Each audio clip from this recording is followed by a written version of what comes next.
Acknowledge the presence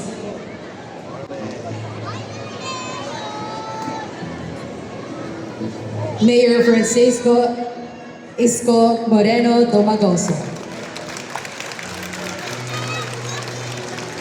and Vice Mayor Chi Atienza. Together with Congressman Amado S. Bagatsi and Director Crystal Bagatsi.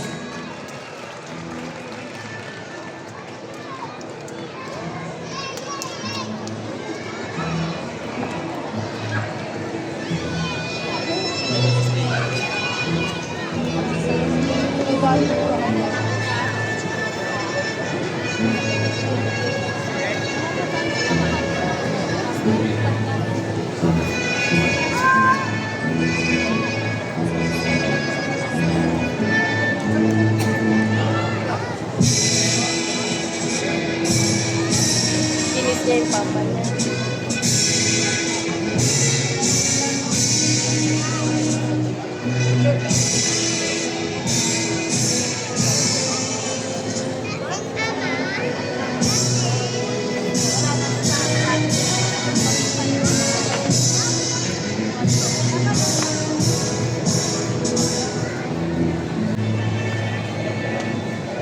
Ilagay mo sa taas.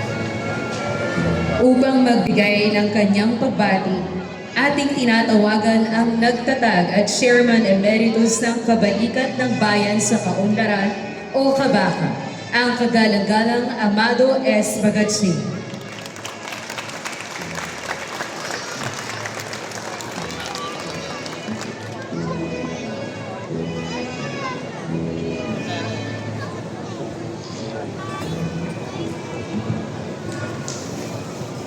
Magandang hapon po sa inyong lahat. Magandang hapon sa inyong lahat. Magandang hapon po! Para kayo inaantok eh. Una-una, batiin po muna natin ang kaisa-isang tunay na ama ng lungsod ng Maynila.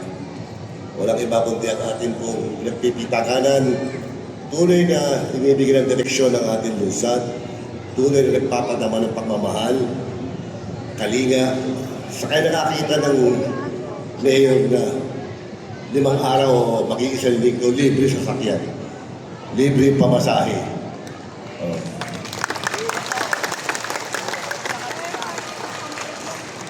Tinamahan tayo ng krisis. Naisip na ng ating mayor yan. Yan ang sinasabing isang tunay na nagmamahal na ama. Hindi lamang ama, nagmamahal, nagmamalasakit na ama. Hindi pa nangyayari, nakahanda na siya. Oh, makakala nyo, happy na kayo sa libre pamasahe. Oh, pati yung mga bakery, sino ba may bakery dito?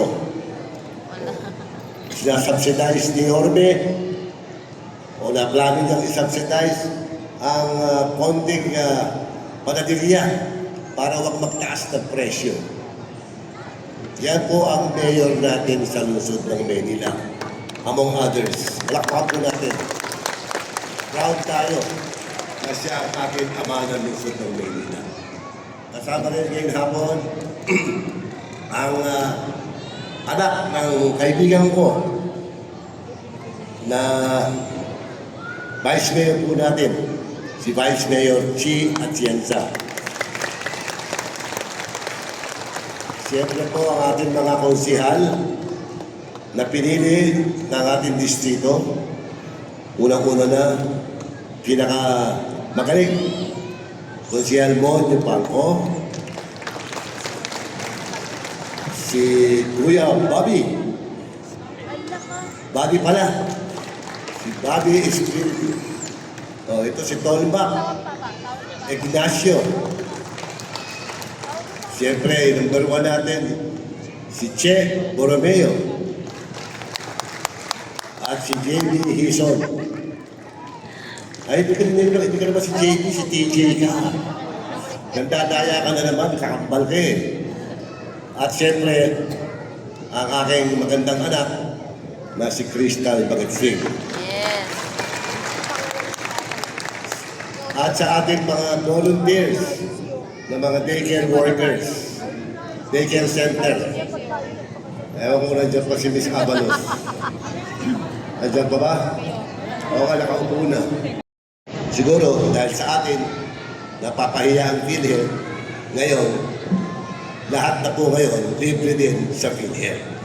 So, yung mga seniors na talagang meron naman talaga sa PhilHealth yan, tsaka yung mga indigent, tsaka yung working, doon po, accredited po ang ating klinika ng PhilHealth. Meron na po tayong yakap, meron tayong gamot. Ngayon, kung kayo ay kasapi sa kabaka, pag naubos na ang entitlement ninyo, halimbawa, gamot, nakakuha na kayo ng 20 mil sa loob ng isang taon, aanin na buwan pa naman. Sa ilalim ng programa ng PhilHealth, sagot nila ang unang 20,000. Pag lumagpas ka doon, yan baka na. Ibig sabihin, bayad ka na. Pero, tayo po sa kabaka, dahil tayo isang non-profit, non-stop, hindi natin hinahangat ang kita, ang ating pinangunahan ay ang pangalagaan ng kalusugan ng mga taga-distrito at pamilya kabaka. Pag dumating yung oras na yun, meron pa kayong malaking discount sa ating klinika. So pag nakaregister kayo doon, protektado kayo, miski maubos na ang inyong benefits sa PhilHealth. Hindi ko sinasabing libre, kasi wala naman libre na ngayon. May konting bayad, pero hindi katulad ng babayaran nyo sa anuman commercial na diagnostic laboratory at pharmacy. But you definitely have a big discount pagka naubos na ang entitlement ninyo sa PhilHealth. So ina-anunsyo ko lang po yan dahil po sa programa po ng ating alkalde, malusog na Manileño, produktibo at masaya. So sa ika-31 taon ng ating samahan sa daycare center, daycare lang naman yung 31 years old. Ang Kabaka Foundation po ay 41 years old na.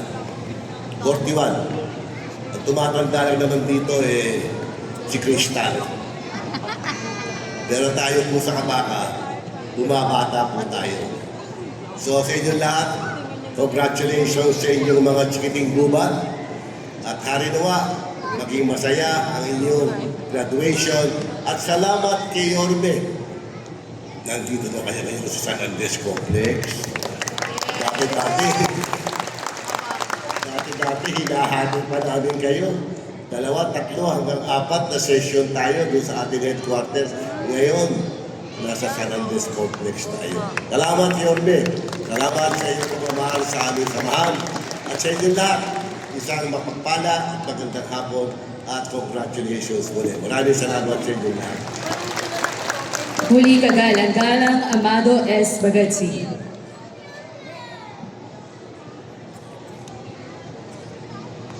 Ngayon naman para sa isang makabuluhan at nagbibigay inspirasyong mensahe, ating pakinggan ang punong lungsod ng Maynila. Kagalang-galang Francisco Isko Moreno Domagoso.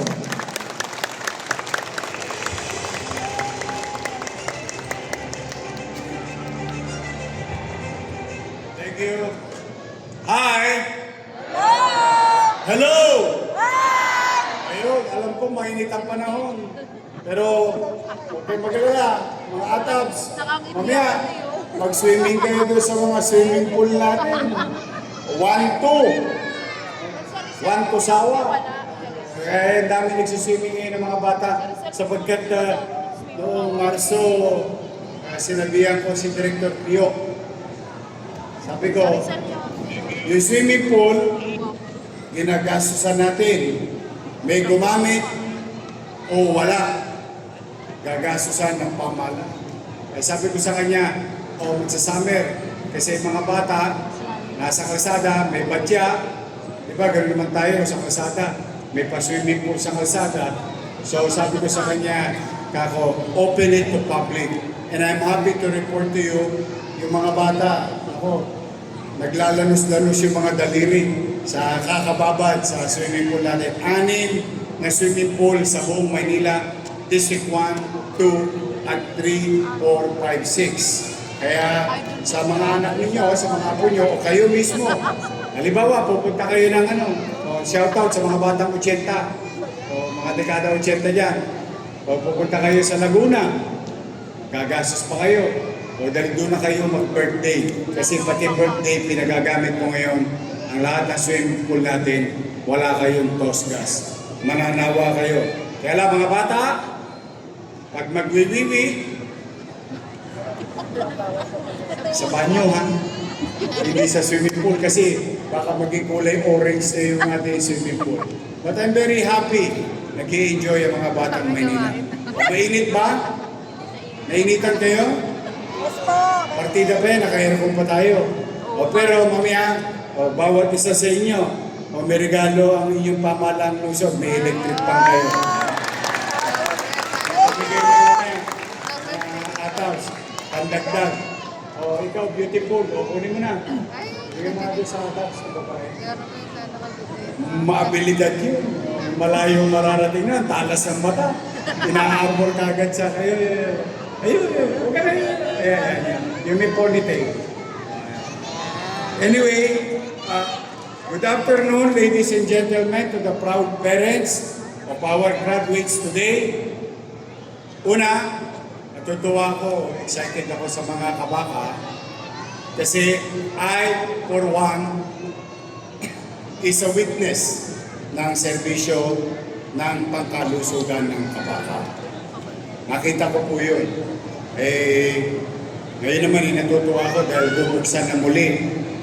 So may makakatulong ang siyudad ng Maynila sa pag-deliver ng mga programang pangkalusugan. So malugod ang pasasalamat at pagbati ko kay Congressman Amado Bagatsing. Palakpakan naman natin siya.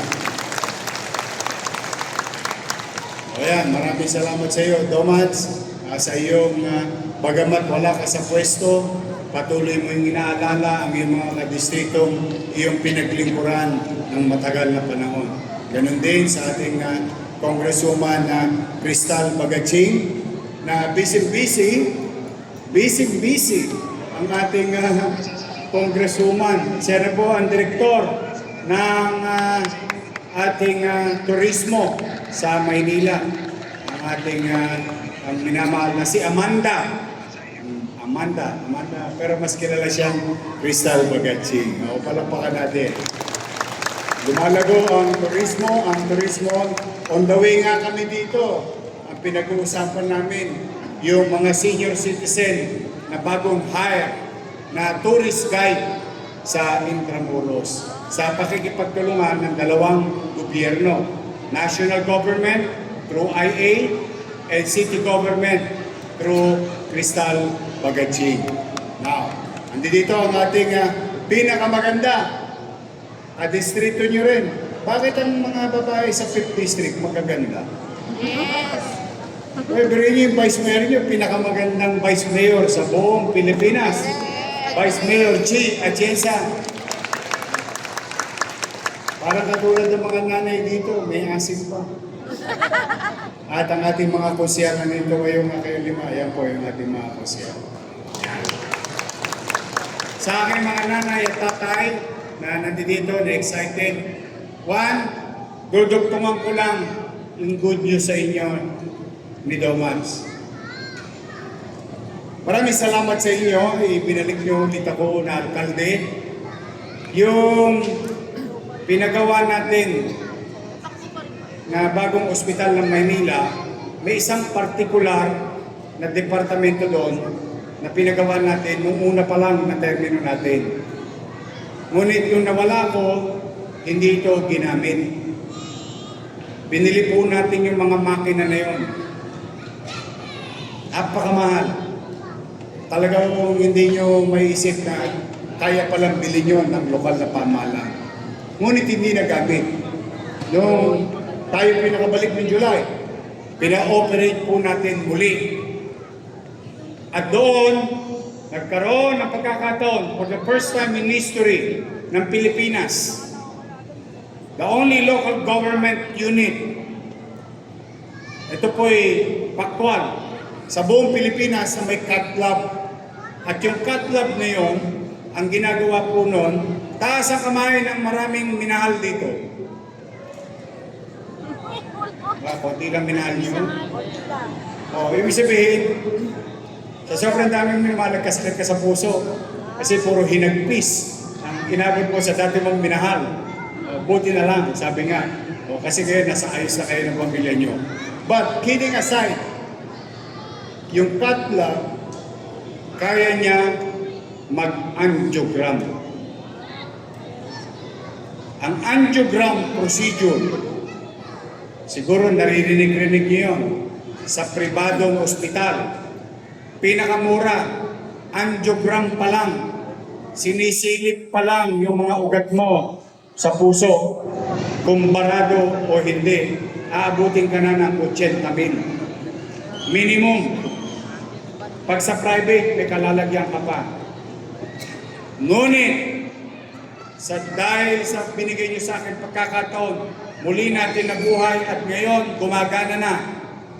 Ilang dosena na ang na-angiogram natin simula noong July 1 at walang binayaran ang mga taga-lungsod ng Maynila. Zero billing. Pagkatapos ng angiogram, ito yung pinakamalupit. Kasi hindi ko alam kung sino sa inyo mga ngailangan. Hindi natin masasabi. Barado puso mo, ugat. Kailangan kang i-angioplasty. Magkano angioplasty sa heart center? 900,000, 700,000.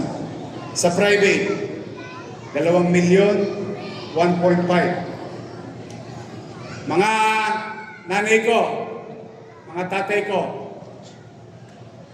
na nandito ngayon,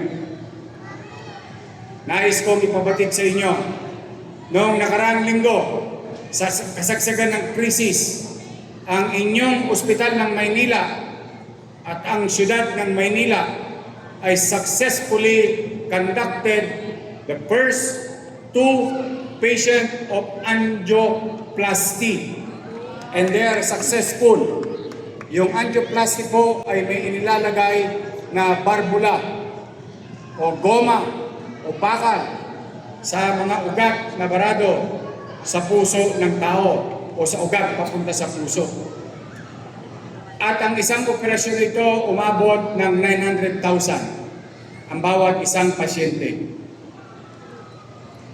At malugod ko pong ipaalam sa inyo, walang binayaran yung 2 pasyente na yon sa ospital ng Maynila. Maaaring hindi nyo kailanganin, good for you. You're healthy. Pero if umabot sa sitwasyon ng inyong nanay, inyong tatay, mga lolo't lola natin, o kayo man, at least, meron kayong option. 3 na ang option nyo. Dati 2 lang. Private hospital, at maganda kayo ng milyon-milyon, or heart center. Maganda rin kayo ng dang-dang libo. Ngunit, ngayon meron na kayo isang option. Ang ospital ng Maynila, walang tosgas para sa inyo. Kahit tayo'y gipit, nagsubi ako noong July pa lang, worth 25 million pesos. Walang gagawin yon, kundi bumili lang ng goma. Bumili lang ng mas kilala sa scientific word, stent, para sa ating possible na pasyente. Yan ang bagong inobasyon ng ating bagong ospital ng Maynila. Tapos, sa 16, yung tulong sa atin ng Malacanang ay i-implement na sa lungsod ng Maynila para sa ating mga manggagawa. So tuloy-tuloy lamang po tayo. Nasabi na ni Amado kanina sa maliit nating kaparaanan kung paano maibsan or to cushion the socio-economic impact nitong krisis nito sa buhay ng pamilyang Manileño. Hindi po tayo titigil. Maghahanap at maghanap tayo ng paraan. makakaraos din tayo. Malalagpasan natin to. Nakalagpas nga tayo ng pandemya. Totoo ba ng pandemya, walang nagutom sa Maynila? Yes! Mas matindi yun. Kasi wala ka ng chicha, delikado pa ang kalusugan mo. Dito, wala ka lang machicha, pero panatag ka, walang threat sa kalusugan ng tao. Kaya, mas magang ito. Mahirap, pero mas magang ito. Mas madaling iraos, mas madaling itawid. Kaya po, pumanatag kayo. Ang inyong pamahalang lungsod ay gagawa ng mga kaparaanan kung saan maramdaman ninyo na may gobyerno sa lungsod ng Maynila. Now, another good news, pero hindi naabutan ng mga anak ninyo. As you all know, we've launched Your Milk. Ito'y gatas to address stunting in the city of Manila and sa data ng DOH sa buong bansa. And we put this kind of program kung saan para sa mga daycare natin magkaroon ng gatas 3 days a week, fresh milk. And this, Your Milk, na pinuprovide natin sa mga anak ninyo at apo ninyo, is now going to be, sino ba sa inyo mag-grade 1 na? Ay, kinder, next year, kinder. Ayan. O kayo, tatamaan nyo na to. Kasi, nagsimula tayo sa daycare na pinatatakbo ng MDSW. 21,000 in 90 days, uminom ng gatas. Now, by June, lalawig na yung programang Your Milk. Hindi na to sa daycare, papasok na tayo sa main school. Kinder and grade 1. May gatas ang mga bata sa lungsod ng Maynila. From 21,000 to 62,000 students of the city of Manila will be served ng Your Milk to address stunting or nutrition ng ating mga bata sa lungsod ng Maynila. So malamang ay makikinabang dyan yung anak nyo sa darating na pasukan. Pero another good news para sa Kabaka Daycare Center. Next school year, kasama na kayo sa Your Milk, ang Kabaka Daycare Center. So kung meron pa kayo isang anak, or susunod, doon man lang, makatipid kayo ng gastusin para sa nutrisyon ng inyong anak. May gatas sa bata, may gatas sa matanda. Oh, malapit na ulit yung insure. Naghahanap na akong pera. Sino ba dito yung mga lolo't lola ko? Tasa ka, mga senior citizen. Tasa ka, I love you. O, ayan, pasensya na kayo, mga nanay, ha? Tatanda din kayo. Darating din kayo dyan. Priority ko yung mga yan. Kaya lang ngayon, dadagdagan natin yung ating mga chikiting. At gusto ko, malusog. Matibay ang buto. Masigla. Yung inyong mga anak at mga apo.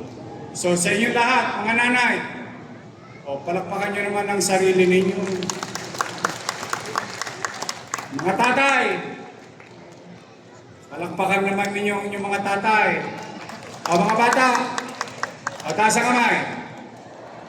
Mga bata, taas ang kamay. Sabihin nyo, sabay-sabay ha. Sabihin nyo kay Lolo Yorme. May sasabihin si Lolo Yorme. Susundan niyo ako ha. Tingnan natin. Hi! Hello! Ayan, nakikinig. Ito sasabihin ko. Mami! Mahina. Lakasan natin. Mami! Daddy! Mama! Papa! I love you. Kiss mo yung mami at daddy ninyo.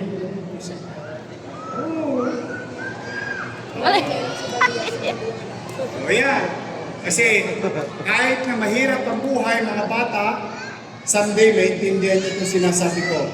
Kahit na mahirap ang buhay, iniraraos kayo ng inyong mga magulang sa inyong pag-aaral. Kaya dapat, mga bata, mag-aaral ba kayo ng mabuti? Pag nag-aral kayong mabuti, si Yorme hindi na matutulog. Maghahanap ako ng resources. Maayos lang ang mga eskwelahan natin. Pagkaroon lang kayo ng magandang kinabukasan tungkol sa edukasyon. Ipilitin ko maging bahagi ng pangarap ng inyong nanay, ng inyong tatay, na may raos ang inyong pag-aaral. And the good thing about, kung meron mang buti ang pamahalang lungsod ngayon, nakapokus lang ako sa simpleng 3 letra. N, B, N. Ito lang. Minimum basic needs. Ano yan? Housing, education, healthcare, and jobs. Yun lang. Doon tayo mamumuhunan. Doon man lang, hindi ko man kayo mapayaman dahil hindi ako lotto outlet. Pero, yung pamahalaan, the goal of the city government is pataasin ang antas ng pamumuhay ng tao sa lungsod ng Maynila. Yan ang commitment ko sa inyo, mga nanay, mga tatay, mga lolo at lola. I will do my best in our own little way as city government to continue to invest sa ating mga bata Maynila. So that whatever frustrations that we had o frustrations that we have na naranasan natin sa pamahalaan, wag na nilang danasin pagdating ng araw. Sila man makakita ng maayos na gobyerno umakalinga sa kanila pagdating ng takdang oras na nasa hustong gulang na sila. So muli, to the proud parents, family, congratulations to each and every one of you. Isa na lang ang request kong malakas na palakpak. Yung mga volunteer natin sa Kabaka, palakpakan natin sila. Tayo naman kayo. O sabay-sabay. Thank you. Thank you. Isa pang malutong na thank you. Thank you for your service, your initiative, and dedication to help the city government to do such noble activities and programs for our community. Thank you. So mag-iingat kayo, mga lolo't lola ko. Inom kayo maraming tubig ha. Sa Maynila, pahabaan na ng buhay ang mga matatanda. May cake, may allowance, may gatas. O tapos, yung ating health center, pinalalakas ko yung mga basic maintenance. Para lang ganun maging malusog kayo. Mag-iingat kayo sa mga batang Maynila, sa inyong lahat, ngayong hapon na ito. Huwag kayong mawawala ng pag-asa. May awa ang Diyos. May awa ang Diyos. Makakaraos tayo. Makakatawid tayo. At pagpalain nawa kayo ng buong may kapal. Manila! God first. Thank you.